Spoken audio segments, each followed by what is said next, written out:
We have the Trail of Blood on our website, by the way. It's just a single HTML page. You can then copy that.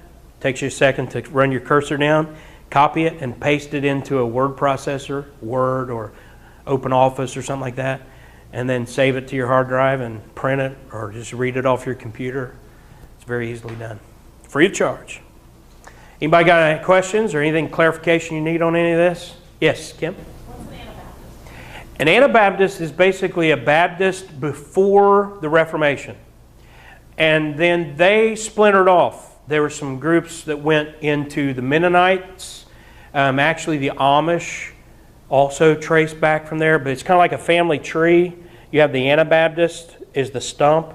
And then up here, the Baptists, Independent Baptists. Didn't they call that because they didn't believe in baby baptism? Yeah, they were Anabaptism because they rebaptized people who, say you were sprinkled as a baby, and then later on you see you need to be born again, and then once you're born again, that's when you get baptized, and it's by immersion.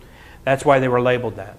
So the Baptists themselves are called Baptists because of that same reason. We find our history tracing back to that issue, the nonconformists.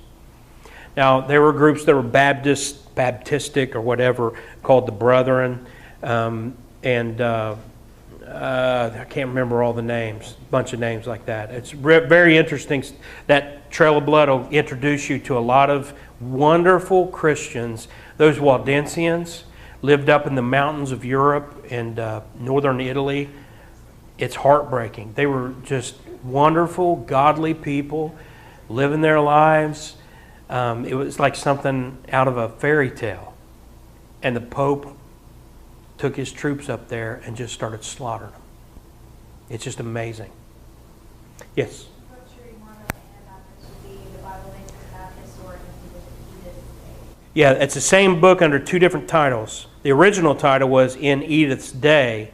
Someone else has recently republished, and what was it called now? The Bible Makes Us Baptists. But it's a great historical novel of the Anabaptist persecution. Some heart-wrenching things. I read these groups. The Quakers are another group. I couldn't agree with a lot of their doctrine, but they believed the gospel. They loved the Lord, and they were so persecuted. And just wonderful people. You'll read their journals, and there'll be just nothing but praising the Lord and lamenting the wickedness of their day, which would make our day look, And then for no reason, wicked people would come along and just start killing them and running them out, burning their entire towns, And the Moravians is another one. Again, you'll find doctrinal things you wouldn't agree with, but wonderful believers, the Moravians. Moravians were the ones who got a hold of John Wesley. Wesley was an Anglican. And then the Moravians kept saying, you need to be born again. He's like, I've been baptized. They're like, yeah, and you need to be born again. And that's when he had his Aldersgate experience and became the John Wesley, and Charles Wesley had the same thing that we know of. So I want to tell you this. I don't say it as often as I should, but the great men of God through the years have said that the Christians need to know, to study two things. That's the Bible and history.